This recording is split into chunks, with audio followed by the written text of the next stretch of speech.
got the barley here. This is where beer begins, and the wheat and barley malt used to brew it The grain is in the mill, right through the yogurt. eventually becomes this. It's the main byproduct of beer brewing. That's the grain that defines a bit the taste also of the beer.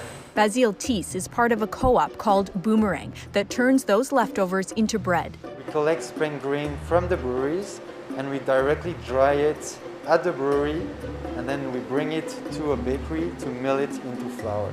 I'm pouring the wet grain into the dryer. The goal is to reduce food waste. In Canada, about half of the food supply is wasted each year. Initiatives like this, where you have people finding creative ways to use their talents and to use waste in new ways, then it is really exciting. It's just one small project, but Alice Irene Whitaker says it shows what could be done on a larger scale through what's called the circular economy. The movement towards a circular economy is very much rooted in solving environmental challenges, but it also is very economic in nature. But she says for that to catch on in a big way, new policies and systemic changes are needed across several industries. Reducing food waste is part of the Canadian government's first ever food policy released in 2019.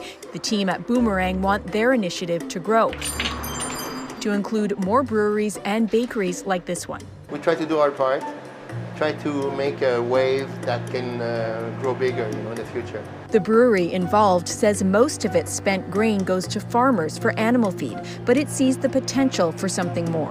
The only limit for spent grain like that, it's our imagination. And your customers like it? You love it. And he hopes others will too and keep this cycle going.